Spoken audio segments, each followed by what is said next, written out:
एक प्रश्न मैं सोचा कि विकास की बात हो रही है।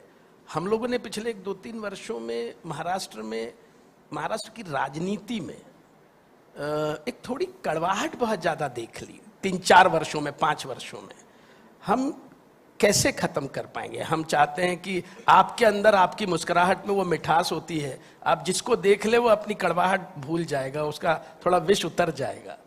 कैसे दूर करेंगे हम इसको? देखिए, मैं हमेशा मजाक में कहता हूं कि इसका सॉल्यूशन आप लोगों के पास है, मीडिया के पास है। क्योंकि सुबह 9 बजे टीवी के ऊपर जो चेहरा आप दिखाते हो और वो जो बात कहता है, उससे दिन भर कड़वाहट निर्माण होती है। आप 8 दिन वो चेहरा दिखाना बंद कर दो, महाराष्ट्र की पूरी कड़वाहट बंद हो जाएगी।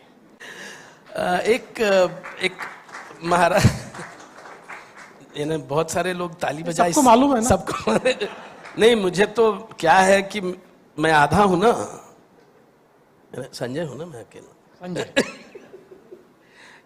एक विषय में आपसे, इतने व्यस्त रहते हैं आप, as a leader of opposition भी आप बहुत व्यस्त रहे, हम लोगों ने आपको देखा, फिर भी आपने बीच में एक बहुत सुंदर भजन लिखा।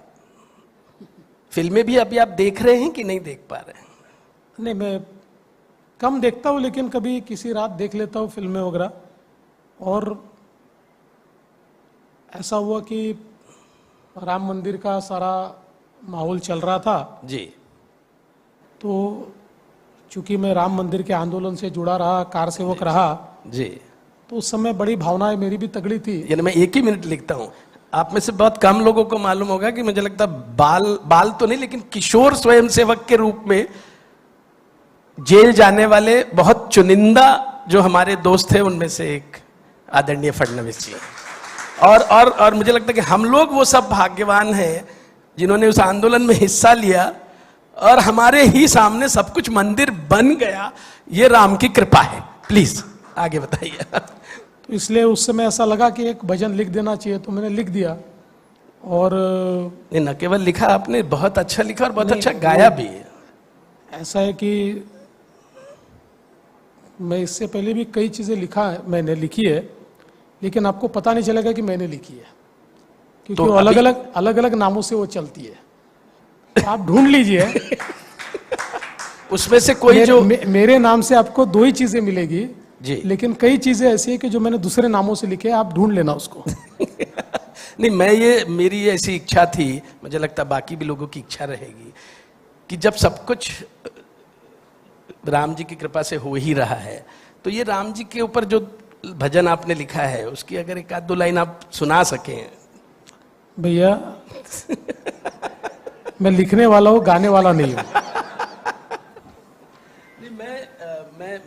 मेरा वो आग्रह इसलिए था, इतना सब काम करने वाला कोई व्यक्ति इतने स्ट्रेसफुल समय में भी कोई इस तरह की क्रिएटिव काम करता है।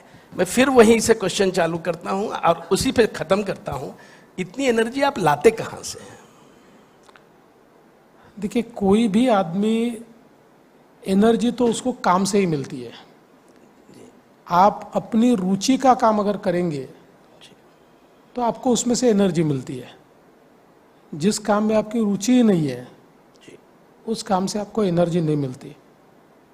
लोगों के लिए काम करना, जनसेवा करना, और उसके साथ साथ एडमिनिस्ट्रेशन, प्रोजेक्ट्स तैयार करना, उसको कंप्लीट करना, ये मेरा पैशन है।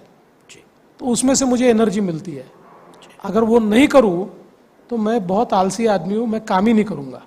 लेकिन चूंकि मुझे ये सारी चीज़ों में एक मज़ा आता है, एक सेटिस्फैक्शन मिलता है। मज़ा शब्द थोड़ा ठीक नहीं है जी, सेटिस्फैक्शन मिलता है, तो उसी से एनर्जी मिलती है।